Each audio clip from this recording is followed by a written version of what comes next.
Welcome to Across the Glass Sea, a live play Dungeons & Dragons 5th edition podcast. I'm your host and Dungeon Master, Nathanael Miller. I'm joined in studio by Ben Gilbreth, and I'll be playing one of the player characters. And I'll be playing the other one, and I'm Michael Mazul. We're excited to take you on a journey across the glass sea.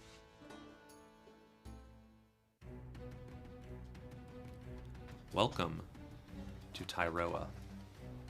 For 1,000 years, the Asturian Empire held sway over the southern half of the Glass Sea and conquered the continental nations or held them as tributaries.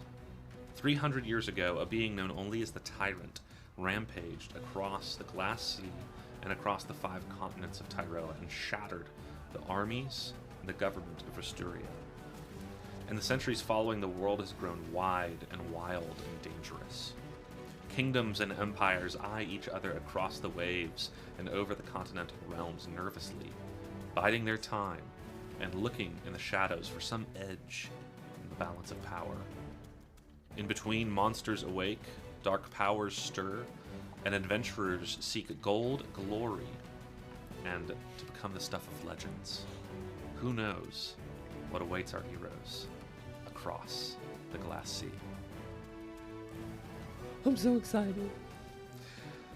We imagine a camera zooming over the waves, breakers crashing. Not a stormy day, the weather's fairly nice, sunny, and the camera zooms up and you see jutting out of the sea a selection of tall slabs of rock piled together, sort of haphazardly. It almost resembles a throne. This is the giant's throne. It is an island of sorts, although there's no shore, there's no really place to go onto it. The rocks are sheer, and only birds or other creatures like that making their home upon the giant's throne. It is several days' journey off the eastern coast of the continent of Orasha, and there was a boat anchored there. A ship, rather. Somewhere between a sloop and a frigate. Its name on the whole is the Coral Prince. And some of the crew there are cleaning, swabbing the decks. Some are fishing, others are playing dice. In general, they just seem to be waiting for something to come their way. This ship has been anchored here for 2 days. All that you have been told is that this ship was supposed to meet with someone. It was supposed to rendezvous with an emissary, perhaps. And we come in over the deck of the ship, and we see a crew made up of many different types of people. Elves, dwarves, humans, tieflings. We see in particular one elf leaning against the deck of the ship, kind of observing what's going on. Ben, would you like to describe your character for us? Here we go. So, Tamarian Narsaleh, known as Tam, if you press for time, which is often how it happens in the heat of battle. He's a tall, slightly tanned wood elf. He's got sandy blonde hair. It's cut close on the sides, pulled back into a high bun on the back of his head. Unlike most of his elven brethren, he's got a thick goatee and mustache that he occasionally plays with and twists the points.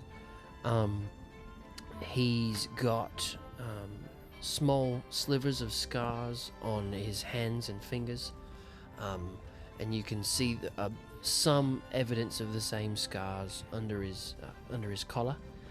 He's wearing, even though it's on a boat, he does have a shield slung on his back, it's a full-size shield, but it's round. He's got a bow slung on his back, a long bow of elven make, as well as a quiver on one side, on one hip, and you see the hilt of a sword poking out of the other side. And he's leaned up against the railing, he's waiting. A female wood elf who Tam knows quite well, who's a fellow member of the Ambassador's Guard, walks up and she says, "I don't like this. We've been kept waiting too long. Something's wrong." This is Her name's Warden Celestrian Terrieth, or Cel is what her friends and or comrades in arms call her. She's kind of the squad leader of the Rangers, the Wood Elf Rangers that are making up the Ambassador's bodyguard. And she kind of comes over to you and just asks, do you think we need to be worried about anything? Tam immediately starts to, like, he straightens up immediately. Yes, ma'am. No. Lady Cell, waiting would probably be fine unless we need to go, in which case, it's not good. We're not being attacked, so that's nice. You'll have to excuse me. And just immediately walks away. That gets a few glances from the crew, just kind of strange. Cel kind of looks at you quizzically, but she's been around you long enough to know of your social anxiety, we could say. Across the deck, there are a group of crewmen that are trying to replace a section of the sail that has been just looks to be a bit ratty. There's a number of crewmen that are working at this, including a Minotaur, who, Tam, you know to be the ship's first officer, as well as a Tiefling is helping to try to hoist this section of sail. The Minotaur shouts out in this kind of burly voice, "Lycan, hold up your end!" And Michael, would you like to describe your character for us? Well, sure. My name is Lycan, middle initial I, Ethalamule. I'm a tiefling, and slightly more rare than some might normally see. I'm actually a white tiefling. Maybe at some of the fingertips and some of the crevices is having a tint of blue darkening to them. I have 3 horns on the top of my head, kind of almost crown-like as well, almost an ivory white with some white to gray long hair. Horns adorned with your classic pirate long dangles and baubles. You'll notice that close by to Lycan, he has a pole arm, but actually in one of the kind of Asian styles, the Guando spear, and strapped with leather, definitely a hand of the deck, seaworthy boots, a coat kind of wrapped around his waist as to give him more ability to move the ropes and boxes as needed. And then the only other knowing characteristic that you would really notice off the back is he has an eye patch. His right eye is covered with just a simple leather eye patch, and that's Lycan. Cool. As you guys are trying to pull on the ropes to hoist the sail up, make a strength athletics check for me. Okay. First roll. First roll. First roll of the campaign. Make it with advantage. Fixing a boat. Well, can I come help? Because yeah, sure. Yeah, Tam is coming over to avoid any confrontation. Oh, okay. That's only going to be a 12. That's fine. The DC was a 10. This is routine work for you guys, so you hoist the sail up, get it fixed in place, no problem. Here, let me help, please. Just please let me help. Okay. Just I need this. Okay. Pull the rope. Yes, pull the rope. Here we go. The sail in place. The first officer nods to you and says, "Thank you for your help." You're very welcome. Don't worry about it. All right. Well, carry on. It looks like we're not in any need of having to move or anything like that anytime soon. So, yeah, we will let you passengers know if anything comes up. And he walks away to go report to the captain. You look around the ship, and most of the sort of chores have been done. The inactivity of waiting by the giant's throne is sort of led to all the stuff that kind of needs to be taken care of on the ship has already been taken care of. You see a hobgoblin fishing off the side of the boat. You see a dwarf, a human woman, and the wood elf ambassador, who you know are gambling, playing dice on the foredeck of the ship. What would you guys be doing in your free time? Thanks for letting me help you pull that rope. I'm Tam, by the way. I don't know if we've actually met. Well, hey, Tam. I'm Lycan. Now, why did you just have to help? I mean, we have boxes and other things if you really want to just get the body moving a little bit, which I understand. I may do that later, but did you see me talking to that lady a minute ago? The one playing dice? No, Cell is just sort of like keeping a lookout, nervously like counting her arrows while she's standing on the bow of the ship, kind of looking, just keeping an eye on the horizon. Every about 15 minutes or so, she walks back and forth across the ship. She is noticeably the least comfortable person on board. That's Cell Teriath. She's kind of my boss. Been around a long time, very long time. I don't mind talking to women in the sense of in the army, taking orders, giving orders. That's fine. Small talk with them, I've got nothing.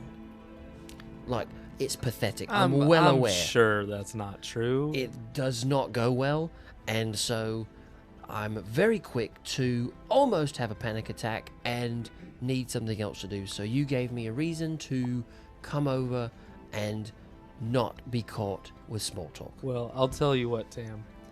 If we dock somewhere and we just happen to find ourselves at a bar, I'll play wingman for you. No, I don't want that. Are No, you sure? no, I can good. help. I'm perfectly fine. I'm pretty confident. Are you sure? That's fine. I'll stand behind you and nod. I've been alive for almost 700 years. I'm good. I don't need a lot of companionship per se. Okay. You're 700. Yep. Have you had companionship? I mean, I've had friends and, mum and dad growing up and Yeah. family, but Got it. yeah. Okay. All right. Well, I appreciate your help. I'll be quick to call on you if I see you in another predicament. That I would greatly appreciate that. I think I'm gonna go. You gamble at all? You want to come? Oh, yeah. Check the. All right. Let's go check this Sure, out real yeah. quick. As you guys walk over, you see the woman. You know her. She's the ship's mage. Most ships of any sort of significant size on the Glass Sea keep at least a minor magic user on retainer to mend the ship, or if they're stuck in the doldrums, to cast sort of a wind charm on the sails. Her name's Penelope Cross, and she seems to be angry. There's also the dwarf. His name is Rorik Saltbeard. He's the quartermaster. And then the final person kind of playing is the ambassador. His name is Orin Madariel. And he is even older than you, Tam. And he seems to be winning a lot. He laughs and beckons you guys over and says, yes, come give me your money as well, Tam. This fine young woman here was just availing, what's the word? Freeing herself of her pocket money. Oh, Ambassador, I could never take your money, but if you're offering it to the gods of chance, of course we'll have a go. Yes. Come, the gods of chance, of course. And you too, sir. Yeah, happy to do. Penelope, you how much you lose? Too much.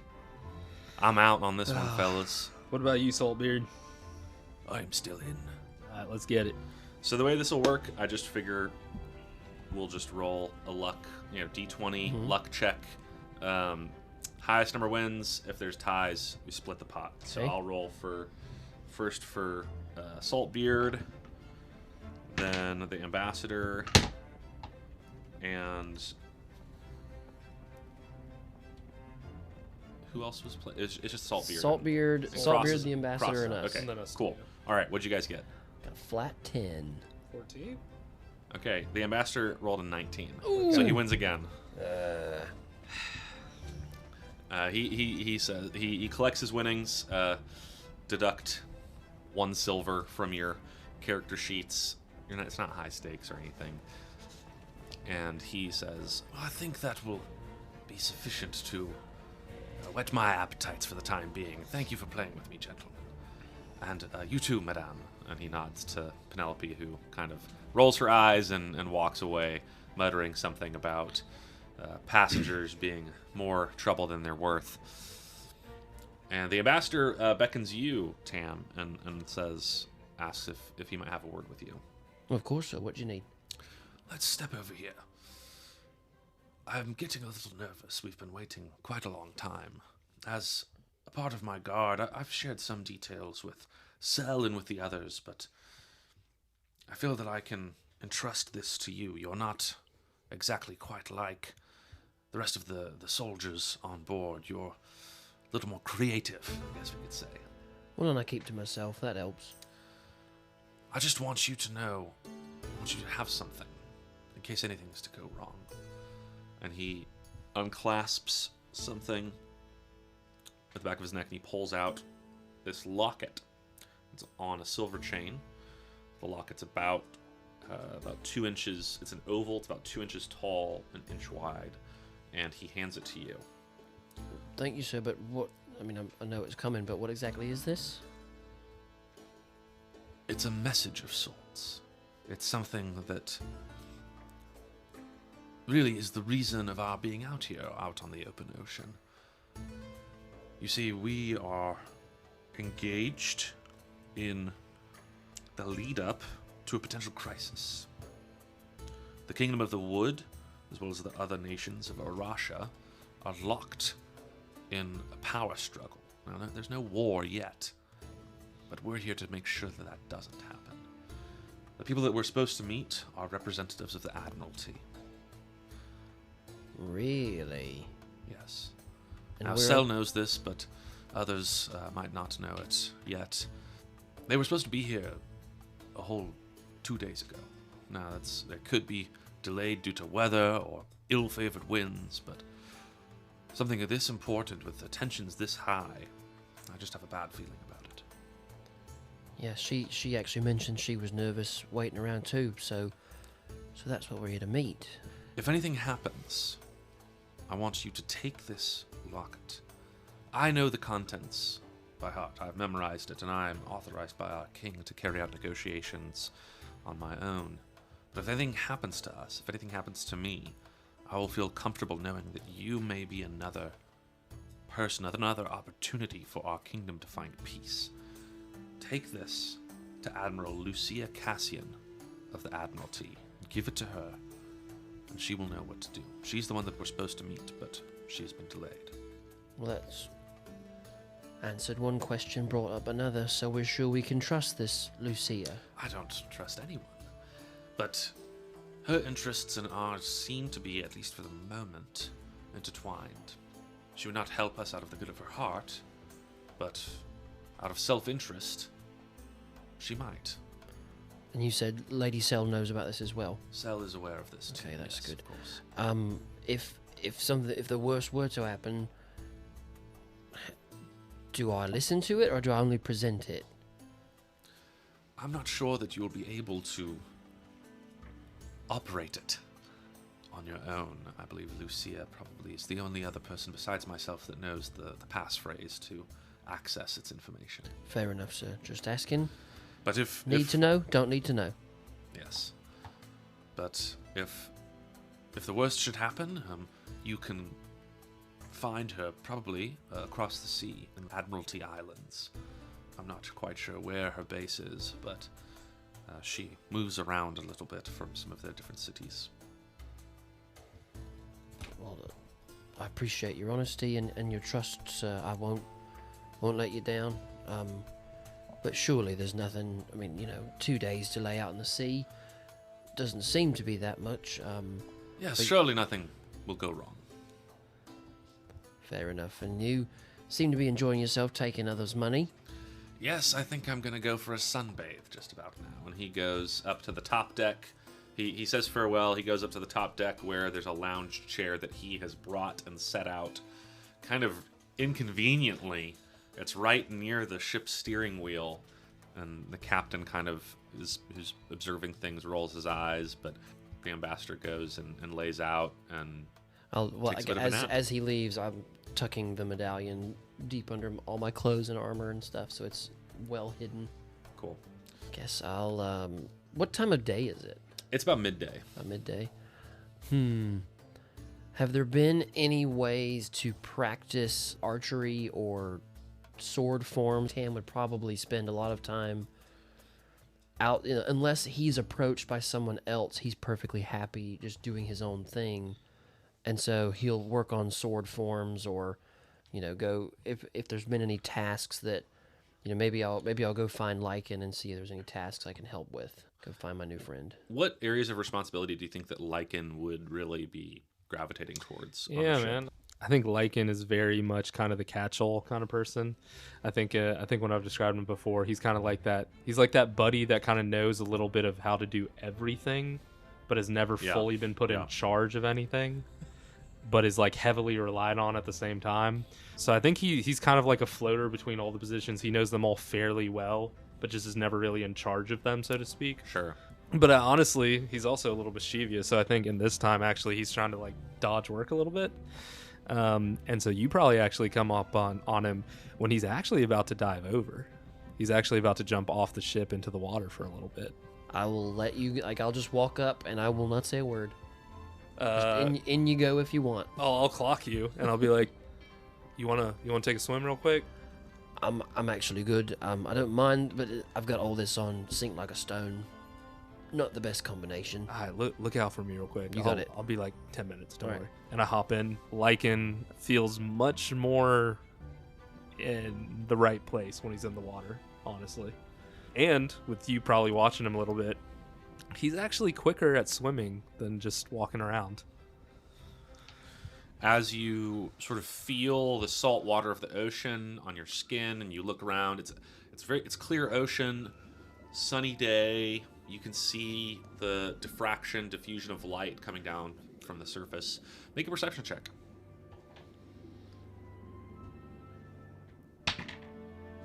17. You see schools of fish sort of playing, swimming around in the sunlit sea. You see kind of against you see the rocks of the giant's throne go down, huge boulders that just sort of jut out of the ocean. The ocean floor is like, you can't see the ocean floor at this point. So they're very tall rocks that have just kind of happened to be placed this way in the ocean. You see on them, you see barnacles and you see some crabs and other things like that. But other than that, it looks just normal, like a normal ocean, stretch of ocean out that you're swimming in. Sweet. I'll swim around for like 10 minutes and then climb back on board. As you're climbing up, I'll reach down. Do you need a hand? Yeah, I'd love one. Thanks, Tam. Grab him, pull him back up. All right, I think there's some boxes we had to move. Hopefully the other guys have already moved them, but let's go just check. So it looks like we're doing something. Of course. Oh yes, gotta help. Tam he's been reading a small red leather book, and he's got it in his hand. Like, he's not trying to hide it. He's just holding it. Like, he had that in his other hand when he helped you up, and he just kind of stows it in a pouch, and definitely follows you. Like, I am helping the helper. This is me helping. Give me a luck check. 10 or higher, the boxes have been moved. Below that, there might be something for you guys to do. 2. You get down there, and almost none of the boxes have been moved. It seems like all the other crew had the same idea that you had. They've been there's one of the crew members is just taking a nap on the boxes. I was afraid of this. Is there not a lot of, like, real solid chain of command?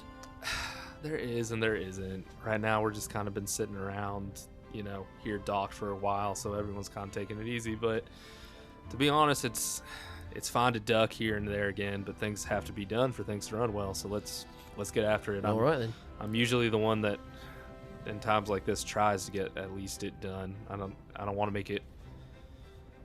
It's a weird go between, right? I don't want to do nothing, but I also don't want to make it harder on our captain. So let's go ahead and move these. I understand that.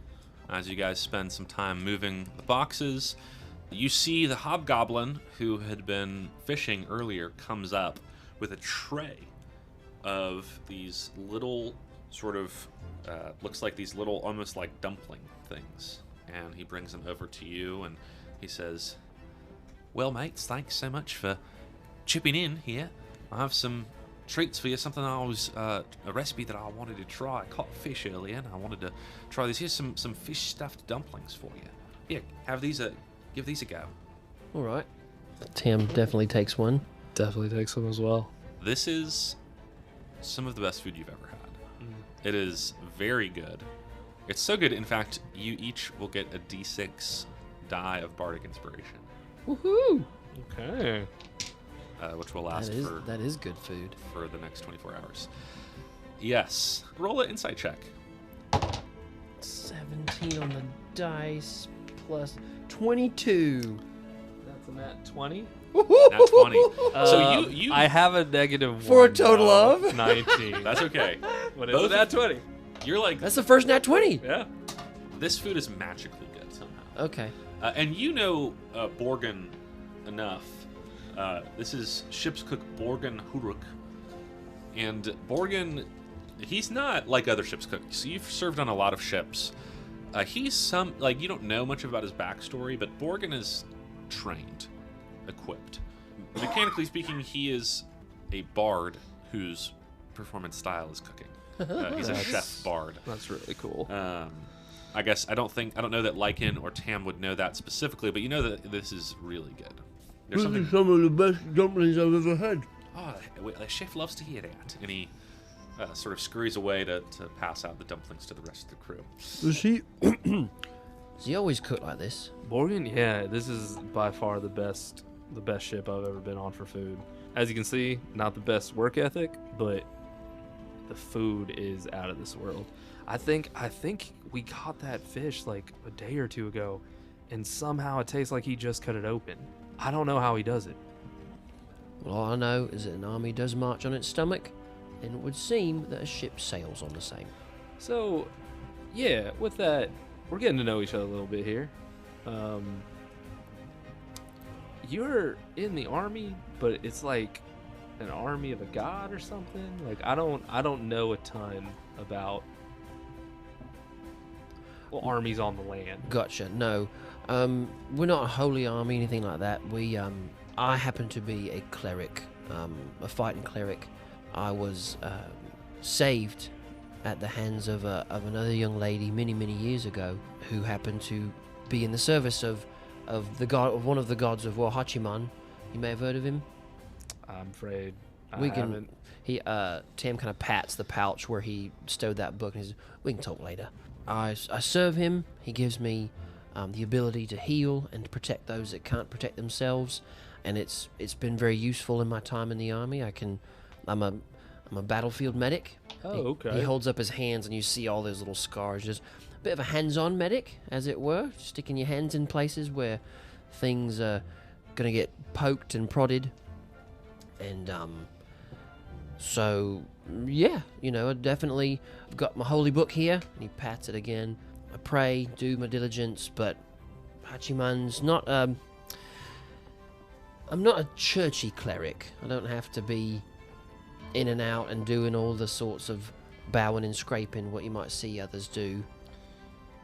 So, Hachiman? Yeah, Hachiman? close enough. Like Hot Man? No. Just no. Hot Man, Hachiman. Okay, fair enough. As you guys are talking about this, you hear Sel call out, "Sail ahoy! Sail ahoy!" And you look, and on the horizon to the south, from the direction of the Admiralty Islands, you see not one sail, but 3 sails. 3 black sails.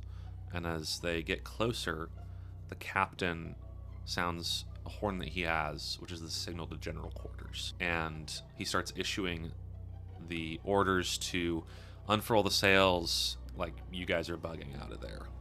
You were not supposed to meet 3 ships. You were supposed to meet 1 ship. And as the ships get closer, you see silver pennants gleaming from their masts. Would one of y'all roll a history check for me? Sure.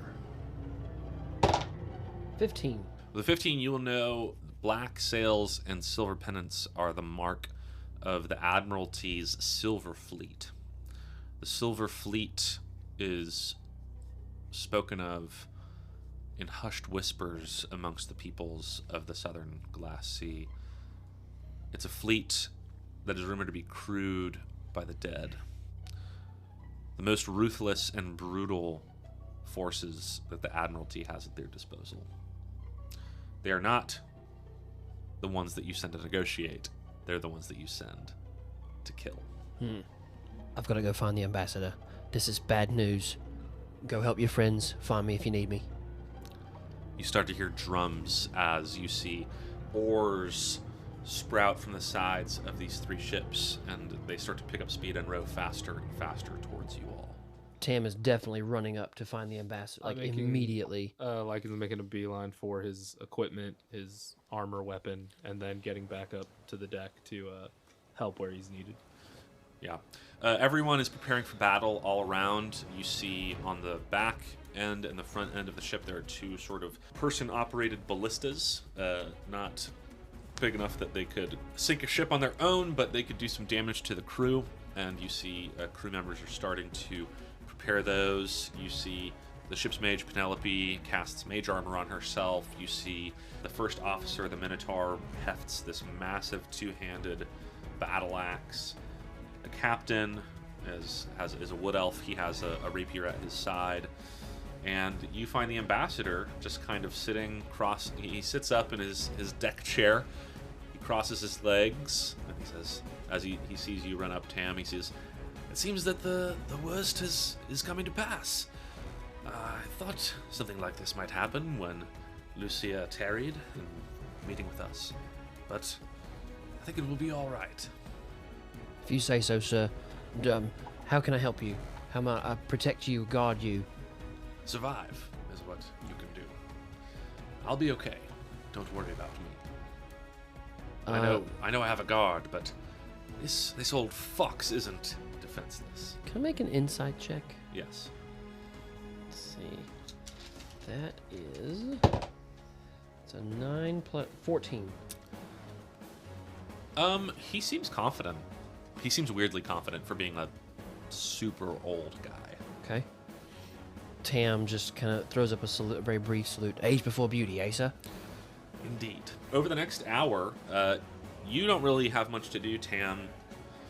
Liking you're running around the deck, trying to do different things, helping guide the sails so that you get as much wind as possible in them. But ultimately, it's futile. The ships have snuck up on you. They are close enough. They are going to catch you. And so as these ships get closer, you get a good look at the decks. Both of y'all make perception checks. 5. 9. Cool. That's still good enough. Tam, you notice, or Lycan, you see just a bunch of movement on the decks of these ships.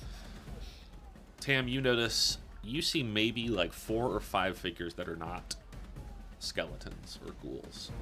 There are on each ship, on the deck of each ship, probably at least 25 skeletons armed with chainmail, carrying shields, cutlasses, or bows that are preparing to board y'all's ship. They do not seem to be hailing you to surrender. They are just coming after you. And you see, as you get within range, the skeleton archers on some of these ships begin to fire volleys at your ship. And the crew on the ship fire back, but you see as well a group of them launch what looks like a large grappling hook that tears through part of the sail and then hooks onto the railing of the ship and begins to pull it in. Let's roll initiative. Okay. Let's do it. Okay. All right. First initiative. Oh my gosh. 6, baby. Ooh, not great. 8 plus 10. 10 total. 10 okay. total. All right, let me just... I thought you were saying 8 plus 10. I was like, golly. I'm very dexterous. How's that even possible at Level 2? 2. Jeez. So you guys see the skeletons begin to, from 3 sides, the ships kind of coalesce around the Coral Prince, and you see skeletons jumping on ropes and swinging across. You see kind of almost like boarding planks coming down and skeletons pouring across. All in all, people are fighting in every part of the ship. You see Penelope casting fireball, blasting a bunch of skeletons into the water. You see Cell just taking pot shots, hitting skeleton archers on the other side of the deck in the head. You actually see her nail, looks to be sort of a human mage, directing some of the skeletons, and she shoots him right through the eye. Nice. And he goes down. But on your section of the deck, you happen to be standing together, as well as First Officer Tythos, a Minotaur, as well as the Hobgoblin Chef is standing kind of behind you. He's got like a meat cleaver out, waving it around wildly. And this first wave, you see 6 skeletons running towards you guys. 2 are rather large, kind of hulking brute type skeletons, and the other 4 look fairly bog standard, shrimpy, regular skeletons. And so the bruiser skeletons are going to go first. And one of them's going to come and swing at Tam, and one of them's going to come and swing at Lycan. And Tam has his shield and sword out. Okay, cool. Perfect. Good to know. The first one is going to come and swing this maul at Tam. That is going to be a 11 to hit. That misses. All right. He swings his club, and it just sort of buries itself in the deck. The second one comes up against Lycan, and that is going to be a dirty 20 to hit. Yeah, that is. All right, cool. That's 2d8 damage. And that is going to be 8 bludgeoning damage as you feel this maul slam into your side. After that is Tythos' turn, and he is going to run over and try to take out or attack. He swings his great axe at the skeleton that hit Lycan. And so he is going to swing his great axe with an enormous roar. And you see this great axe crunch into the side of this skeleton, doing 15 damage. Nice. So there's a chunk out of that skeleton already. Next is the shrimpy skeletons. They're all going to go. So 2 of them are going to try to attack Tythos. Each of them has a short sword. They run up. And neither of them hit, just sort of waving wildly. And Tythos is the Minotaur. The Minotaur, Okay. that's right. And he laughs at them as they shrimpily attack him. One is going to come up and try to hit Tam. That is going to be a 16 to hit. That misses with the Misses. shield. Okay. The other one goes against Bergen, and he is going to miss as well. All right. After all that, it is Tam's turn. All right, it is Tam's turn. I have 2 shrimpy guys on me. Yes. Okay. And one of the big ones came too, right? And Yes. swung at me. I will swing at one of the shrimpy ones. No, is the big one that's on me, is he the one that was hit? Or is that the second No, one the you're other about? one. Okay. I will swing at one of the shrimpy guys with my katana. That is a 10. Thanks for nothing. That does not hit. Right. They have rudimentary armor as well as small round shields, and so he parries with his shield. All right, I'm going to use one of my War Priest attacks and swing again for my bonus action. That's a crit. Oh, That's a nat yeah, let's 20. go. Nat 20. So that is 1d8 plus 2 piercing. And then, so with ours, we're doing... Full max damage on the damage die, and then you roll the damage die again. Got it. Okay, so that's 10. That's plus. 10 plus 1. Thanks for nothing. 11 total damage. All right, he is looking very rough. Okay. If you'd rolled anything besides a 1, you would have killed your first Oy. enemy. Used one of those. Now it is Lycan's turn. Lycan, are you alright? Yeah, I got this. No worries. Lycan, you will actually see him cast Armor of Agathis. And so you see a bunch of ice slowly start to form like a suit of armor around him, at least a breastplate forming to his armor. And then I would like to go into a rage as well. And that will be my turn. All right. After that, it is Borgen's turn. And he is going to run over to you, and he is going to lift his cleaver and try to finish off the skeleton that was there. And he crits. Yeah! You see his cleaver just like goes right through the skull of this. Get him in the soft... this skeleton. the skeletal bits. Yes, mate, that's a good idea. And you see the skeleton scatters across the deck.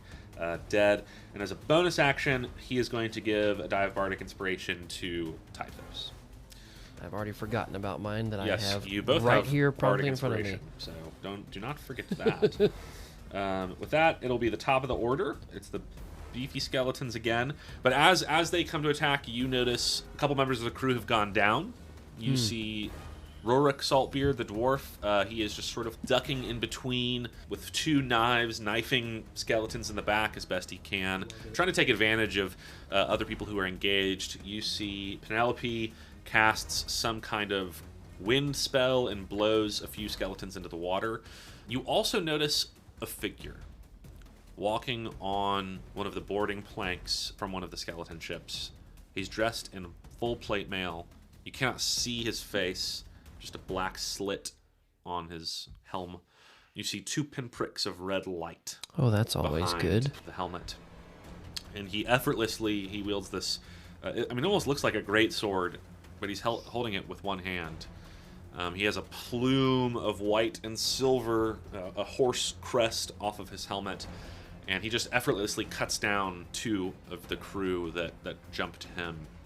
And he's kind of walking onto the deck towards the ambassador. And you see the ambassador begin to change. And his form bulges and expands until there's an enormous grizzly bear standing on the deck.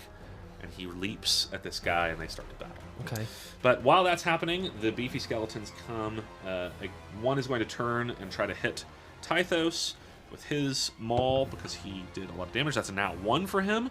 Another one against Tam. That is also going to fail. A 1 and a 3. My typical poor rolling There for you the go. monsters. And we're are back. We've been waiting on benefiting it. you guys. Yeah. Now it's Tythos' turn. He laughs again at the beefy guy and his feeble attempts to hit him. He's going to swing his great axe again.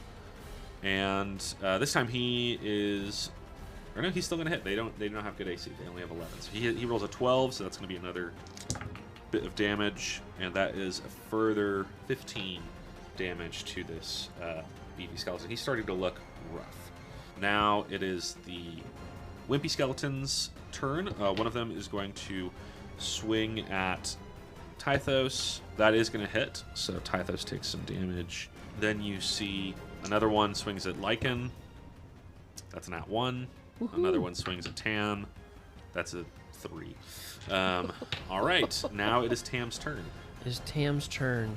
How far are we from the ambassador and the red-eyed You are knight? probably, so the ship itself is probably between 90 and 100 feet long.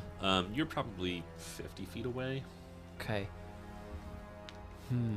I am going to use my channel divinity and turn undead. Okay.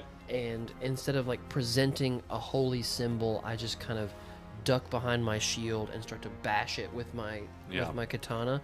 And any undead within 30 feet of me have to make a wisdom saving throw. Okay. And the DC is 13. It's not All right, great. so I'll do the 3 shrimpy guys first. 2 of them pass, 1 of them fails. So the one who fails He has to run away.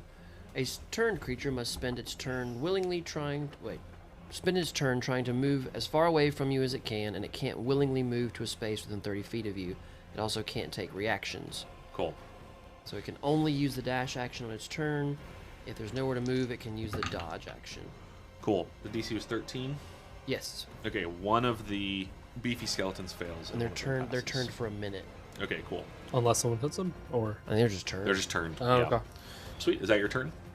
Or are you going to move? I was now going to move You'll take straight- 1 attack of opportunity Okay, from I one will of the shrimpy certainly guys. take that running to help the ambassador. Okay, he hits you for 8 slashing damage. Daggum. Yeah, he rolled a max damage on his short sword. Owie. Yeah, you feel it bite into you, but you move past. You have to get to the ambassador. You see Cell pops a shot at another one of the skeletons and takes it down as you run that way. You're not quite there, but you're close-ish. All right, Lycan, it's your turn. Still skeleton guy up on me. Yes. Okay. Yeah, so I'm in a rage, but it's actually really interesting. You see me take a very practiced and professional form with my pole arm, and so instead of rage, I would actually kind of like to rename it as to focus. Okay. It's like I get this, Lycan gets this weird smile Uh-huh. that he's about to go into battle, essentially. Sick. Yeah, I'll take a swing at the skeleton up on me. It's gonna be a 13 to hit. Okay. That hits. Or wait, no, that does not hit. That's their AC without the shield, but they're all wearing a shield. Or no, are you the beefy skeleton or the shrimpy skeleton? Are you? I thought you said the shrimpy one was the one on me. Okay, that is he the was one on taking you. shots Yeah, at you do me. not. 13 does not hit, unfortunately. Okay. Cool. Is that your turn? Yeah. All right. Organ is going to run up and attack the shrimp skeleton next to you with his cleaver. That's going to be a 17 on the die, so that'll hit. He's got a short sword, so that's going to be 6 damage. That already does a lot of damage to this regular skeleton. All right, top of the order. At the top of the order, I would love perception checks from both of you guys. Wow, that's a 3 on the dice that becomes an 8. All right. That is a nat 1 with a -1, so that is a 0. You guys don't notice anything at the moment. Oh dear. You do see that this Dark Knight has unsheathed his sword and has swung on the ambassador a couple times and scored these deep wounds in the flesh of this bear that used to be the ambassador. There seemed to be some sort of necrotic energy in them, and you see the Dark Knight is wordlessly raising his sword for another go. But first, it's the beefy skeleton's turn. One is going to move to. One of them is going to move away. The hurt one is going to run kind of back across the boarding deck. So he's going to. Tythos will get an attack of opportunity. That's unclear. Like they're turned. It's not like an aura emanating from me as I move. No, they're just turned. They're the ones like I dropped a bomb and now I'm moving. Yeah. Okay, got it. Tythos is going to get another hit in. Let's go, Tythos. He keeps hitting. That's going to be friend. 14 damage. He's looking really rough, but he's going to turn. He's going to throw a javelin at you. I know he has disadvantage on that attack, but he's a indoctrinated skeleton enough to do that. He fails. You see a javelin sails over your head into the ocean on the other side of the ship. The other skeleton is going to swing at. He's going to move to swing at Lycan. That is going to be a 17 to hit. That hits. All right, another 2d8. 2d8. Yeah, that's going to be 8 bludgeoning damage. 8 again. Okay. He will take 5 points of damage. The Nice. skeleton. Mm-hmm. Okay, cool. Because of my armor of Agathis. Sweet, that's awesome. That's a sick thing. All right, Tythos is going to turn and swing at that guy who had hit you. He hits again. Yeah. He's carrying so much weight right now. That's only going to be 8 damage though. And with that, it's the shrimpy skeleton's turn. One of them is going to run away, so you'll get an attack of opportunity on the really hurt one actually. 9. Okay, that misses unfortunately. Level 2, y'all. Yeah, level 2. One of them is going to go after Bergen, and one of them is going to go after Lycan. It's a miss against Lycan, and a miss against Bergen. All right, Tam, your turn. All right. So I'm not. Am I within melee of anybody? At the end of that movement last turn, I'm not up on anybody. No. Well, no. For the purposes of this, I mean, there are little fights going all around the deck, but I'm gonna full run. But as I'm running, I'm gonna cast Guiding Bolt on the red-eyed plate guy. all right, So that's spell make an attack. attack. That's a nat freaking 1. It impacts him, but it has no effect. Like his you see his armor. You look at some of the sigils on his armor. It's etched in some kind of language that you can't read. It looks to be, it's black plate mail, and it almost seems to absorb the energy from your guiding bolt. Now let me ask this: I would have missed with a nat 1, so am I getting extra knowledge that maybe spells aren't working here, or is that just That's just flavor. okay? You can make an Arcana check. Because I may try again. I'll do that. That's a 9. It doesn't look like there's some kind of extra thing going on. Okay. He does, so it does look like his armor is warded against magical things, almost as if you had hit, he would have probably taken less damage Gotcha, than okay. normal. But yeah, I'm finishing my run up to protect the ambassador. Are So- you all right, sir? Can you hear me? Are you're the a bear now. The bear roars and gestures away with his head. Since you're up there now, we'll add the Death Knight into the order of things. He will he rolls 2 of his attacks on Good job, the Seriously. on the ambassador. He's going to hit both times and does some damage, and then he'll roll. He turns and kind of with a backhand of the sword, almost not even looking, is Okay. tries to strike Oh, good. Tam. It's a nat 1. Yes! So you Snatched my headphones out. oh my gosh. Happens to the best of us. You duck under his blade. Great. Making my cool bad guys not scary. But now that Ben knows he has 3 attacks, Tam is going to be very intelligent and All right. run back to his friend. Lycan, your move. Is that wimpy skeleton still up on me? Yes. Or no, he ran away. He ran he ran towards the back to the ship. He was the one that got turned. So he Okay. took an attack of opportunity, which you missed, and he fled.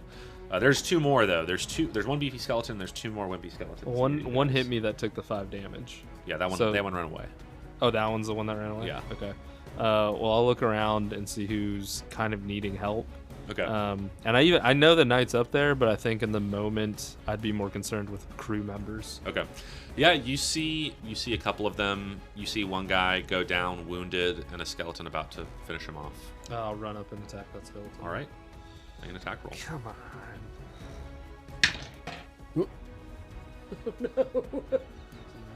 You miss, but you don't do any damage, but you interrupt the skeleton's movement such that he turns to face you. I am going to. How close is? Are we trying to take on this Death Knight? Apparently not. So that's your turn, right? Or are you going to move I was around? debating whether to do a bonus action or not. No, I'll wait. I'll wait till I get more You information. see the ambassador takes his turn, and he'll make some attacks against this guy. He'll make 3 attacks as well. That's not right. That's 2. That was almost a crit. That's not 1. Oh my gosh. And that's good. He bites into the Death Knight and he does some damage. He clearly is much more powerful than you realized. He seems to be a druid of some significance. Okay. So yeah, as they're fighting, it's the top of the order. At the top of the order, you guys see storm clouds come up almost out of nowhere. Perhaps they were building and you've been too focused on the fight going on at hand, but almost in an instant, lightning strikes the tip of the giant's throne. A squall of rain starts to come in, and the wind starts to blow. And the captain gets his wits about him, and he calls out to Tythos. He says, "Hoist the sails. This wind will take us out of here if we're smart." And Tythos goes to do that. We're still in initiative, though. So at the top of the order, it's the ogre skeleton's turn. One of them has run away. The other one, he's going to try to interrupt Tythos and stop him from doing that. He's going to hit his attack. That's going to be 10 damage on Tythos. You see the maul slams into him. Then it's the shrimpy skeleton's turn. One of them is going to attack Tythos. That's a nat 1. One's going to attack Lycan. That is a 11. Does that hit you? Does not hit. All right. The other one is going to chase after Tam and try to hit him. That is going to be a 14. Misses. I don't think hits. Yeah. All right. Skeletons is just waving their arms around. After that, it is Tythos' turn. He's going to take an attack of opportunity from the ogre, or from the beefy skeleton, which is going to hit. So that's another 2d8. That's going to be 8 damage onto him. He's been taking some damage. I'll say, how's he looking? He's still pretty strong. Okay. He's hurt, but it's not terrible. Another skeleton misses. With that, it is Tam's turn. All right, so a skeleton has run up on me. The Death Knight has tried to put me away. Okay. I guess I'll attack the weenie skeleton next to me. Yeah, that's what I'll do. Because, boss man, 17 on the dice, 21. With that hits, yeah. Another 1 for damage, so 3 piercing damage. Okay. Golly. Right, that D8's going away. Sweet. You swing your sword and cut into part of the skeleton's ribs, but he continues to stand up. Heck, I'm going to use War Priest again. All right. Get a new D8. 12, 16. That hits. All right, let's come on, D8. 3, so that's 5 piercing. All right, he's still up, but he looks pretty rough. Okay. Cool. Lycan, your turn. Yeah, I'm gonna take another swing at the guy that I'm up on. Is he still up? He is. Yeah. 13. On the no, that does not hit. On the big. I'm gonna add the bardic inspiration. All right. Yeah. You have bardic inspiration. Come I on. keep hitting. All right. Yeah, that hits. That hits. 13 plus 5. Yeah. Yes. 18 to hit. I keep forgetting, because I keep hitting, but then really Finally. crappy damage. Yeah. And then I gotta add. Also, please remind me if anyone needs to take damage because of your armor of Agathis. It's just the first time I get hit, they take all Oh, of the damage okay, gotcha. immediately.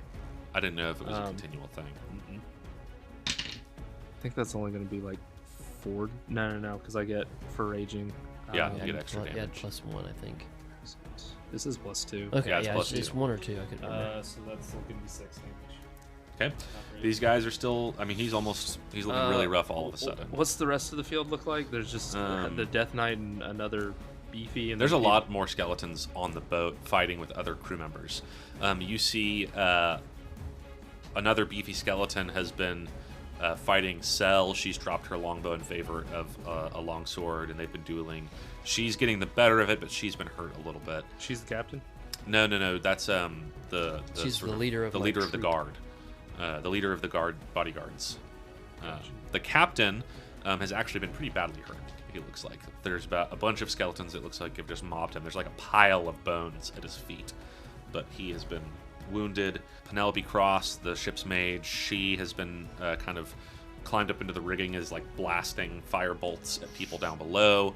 But it's Borgen's turn. He is going to give another die of bardic inspiration to you, and he's going to swing at one of the skeletons and crits again. Nice! That is going to be enough to just finish off the one that you had just injured. All these So- NPCs are coming with us. Yeah. He's Um, killed everybody. Freaking chef. Yeah, Borgen. Take that. Don't get on my ship. Nasty skeleton. I'll make a broth from your bones. Bone broth. That sounds really good, Lycan. Yeah. Make sure to collect some of them. Although I suppose if they're living creatures, that's maybe a form of cannibalism. That's kind of gross. Don't want to do that. Anyway, it's the top of the order. And as that happens, roll another perception check. Alright, let's do better. 10. 16?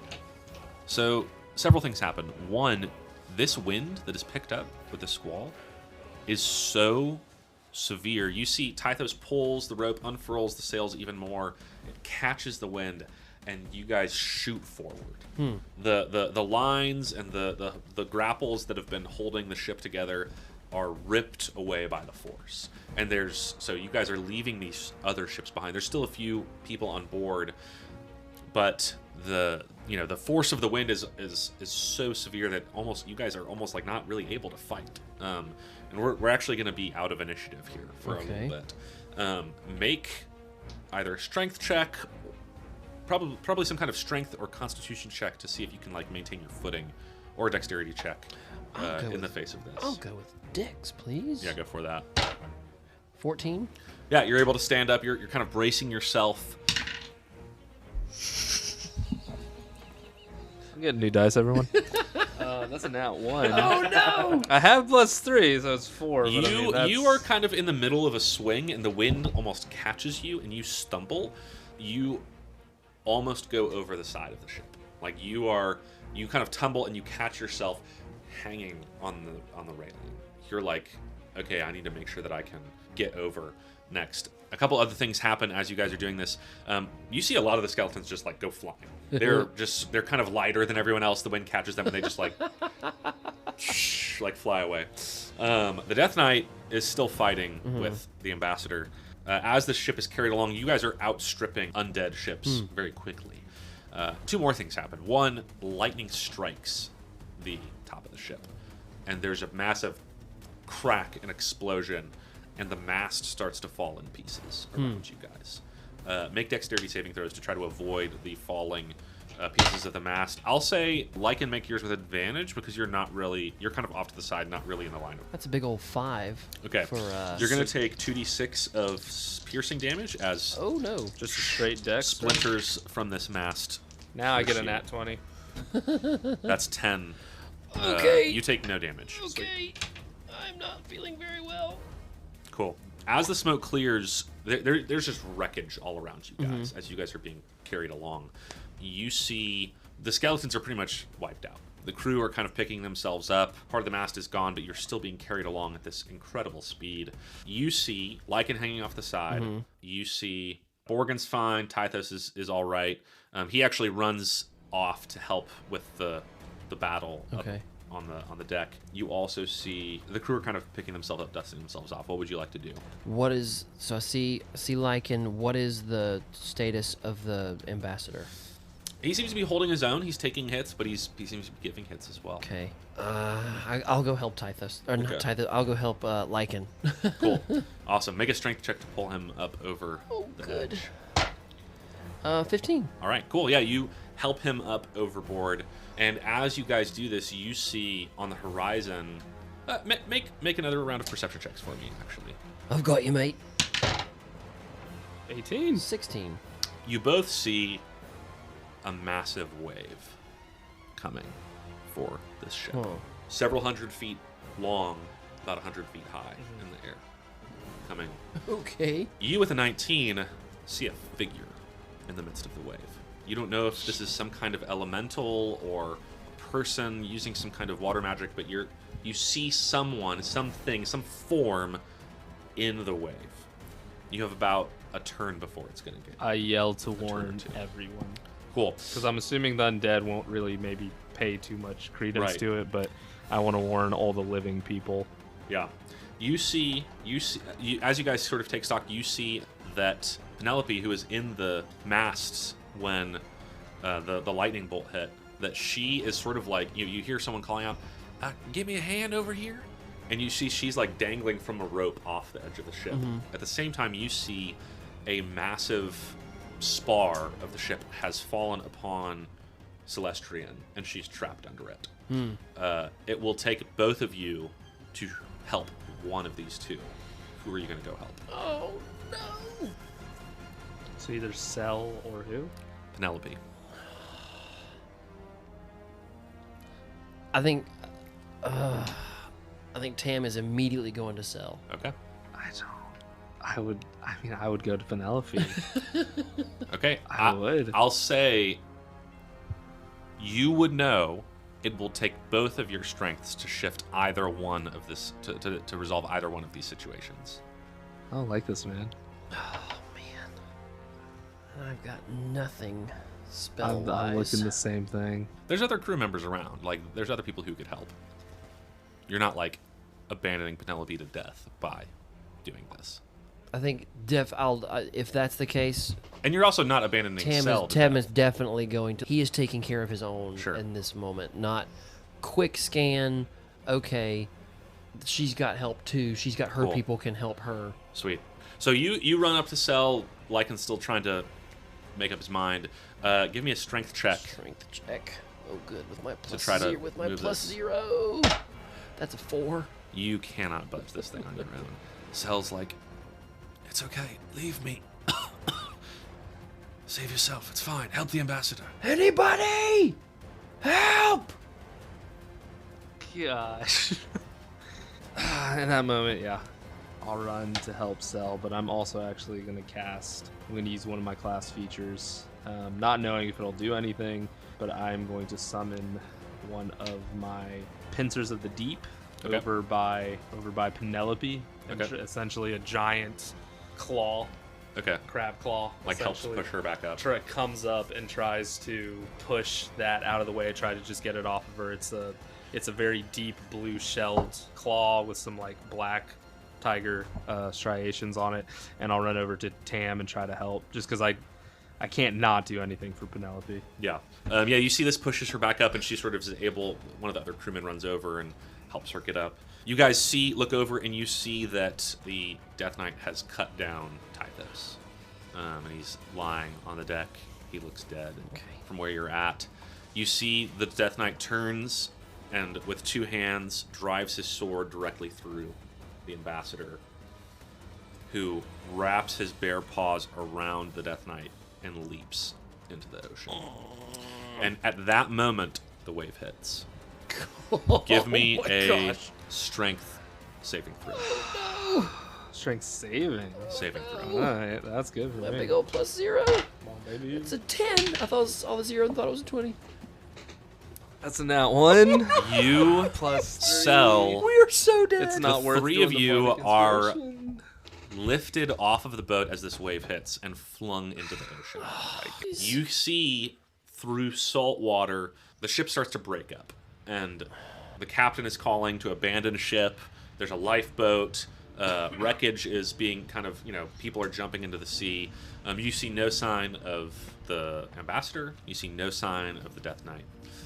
Y'all are kind of come to yourselves. Sel is barely conscious, so you guys are kind of helping to keep her afloat. You see, as the sea is sort of heaving and churning, you see two potential places where you can rest. You see a lifeboat that there are a number of people in, or a number of people have seemed to launch it, but the wave has knocked a bunch of them out. Bergen's the only one in there, but he's in the lifeboat. Or, kind of in the opposite direction, there's a fragment of the deck. Rurik the dwarf has sort of managed to lash himself to the deck, and it's kind of floating on this bit of wreckage. Which one are you swimming to? I'm gonna cast Cure Wounds on Sel, and Okay. then just kind of like over my shoulder and just be like, "What do we do? You're the king of the water." So it's either a Lifeboat or just some Lifeboat. floating wreckage? who's on which one? The lifeboat has Borgen, the hobgoblin chef, and Rurik, the dwarf quartermaster, is on the other one. I mean, honestly, biasly, I'm going to go for the chef. Cool. You guys paddle over there, and he sort of helps you into the lifeboat. Rather nasty bit of weather we're having. This is rather bad. He has some rope, and he kind of helps you guys to tie yourselves off to the lifeboat. All you can do is really hold out for a little bit. Make another strength athletics check to try to maintain where you're at. Use my bardic. So roll a 7 plus 13. All total roll a 6 on the bardic. That's better. 8. Cool. This will be a group check, so Bergen and Sel will both make their checks as well. Bergen rolls a dirty 20. There we go. Sel's got 15, so both. Did she do better? Is she doing better after the cure? Yeah. wounds? Okay. She's not tip-top shape, but she is definitely doing Gotcha. better. The storm continues. It does not let She's up. got 6 extra HP. Can I make forgot to roll it any? earlier. Can I try to make any insider perception or anything about what the thing was in the wave? Yeah, go for it. Make Since a I either noticed it. history or arcana check, or maybe nature or survival. Okay. Yeah. Whatever. None of them are great. That's what we want to hear. 18. There we go. Yeah, great roll. Which one of those do you want to have information? Because which check it is, it will color the information that you get. I feel like the ones that would make sense based off what you said would be either nature or history. Actually, I'm gonna go history just with how long. Yeah, how long I've you've been on the boat, yeah, on the sea. exactly, on the You've never sea. seen of anything like this. You have heard of people and beings that are powerful enough magically and in tune enough with the ocean that can do this kind of damage. The figure that you saw in the wave was either an elemental taking somewhat of a humanoid form, or a humanoid with extensive control over the waters. Both of those to you make you think of the Pirate King. There's a pirate king? The Pirate King. Okay. Okay. Both of those, the Pirate King, you have heard, with a high history check like that, it comes to your mind the Pirate King is a disgraced and exiled cloud elf who is rumored to have made pacts with various pirate ships, captains, as well as oceanic elementals and other creatures of the deep. As to why he or one of his agents would be here doing this, you're like, I don't know. But there's not a lot of powers that could do that would also be doing this, what you're picking up. As you guys lash yourselves to the boat, the storm carries you on, and very quickly. You cannot see the ship. You can't see anyone else. You feel like you're traveling very, very quickly across the ocean. It continues that way for hours. And eventually, another wave comes and hits you guys. Make another strength check as a group to try to keep the boat together. There we go. 18. 16. Cool. You guys do that, and in the distance, you see land. Some kind of island. Okay. Which, to both of you who I think have probably been keeping up with the charts and where you are, you're like, there's no island anywhere near the giant's throne. Which tells you just how quickly this storm has been driving you across the Glass Sea. You are about to start trying to paddle through these storm waves to move towards this island when a final wave comes and capsizes the boat. Of course. And we fade to black.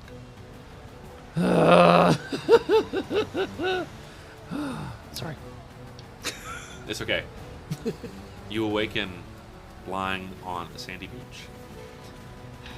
You hear the calling of tropical birds. The sun beats down on your skin. The two of you awake. Tam, I imagine you sit up first and look around. You see the prone, unconscious but alive forms of Sel and Bergen and Lycan. In the distance, you can see what's left of your lifeboat. And even further down the beach, there looks to be some more wreckage. You're not quite sure if it's from your ship or someone else's ship, but yes, you have survived the storm. I immediately check my companions, make sure they are in fact okay. Yeah, you're all okay. You guys have lost quite a bit of your equipment.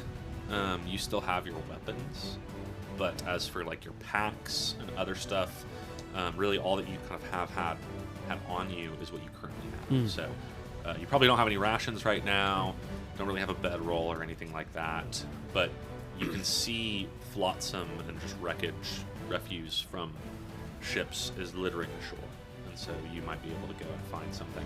And as the sun rises more, you see kind of this long sandy beach, and beyond it a jungle, thick with vines and ferns, just very hot and humid. You're not quite sure what island this is, but you know that for you to survive, to continue on your mission, you will need to find a way off of this island. We will let that be the end of our session. Who knows what will happen next time with our heroes as they journey across the Glass Sea. Nice. So many. Oh gosh. Well, that wraps it up for this episode. We'll be back in 2 weeks with another session. In the meantime, if you did enjoy this episode, give us a follow or even a review on whatever platform you are using to adventure along with us. That will help us grow, improve, and bring you new content.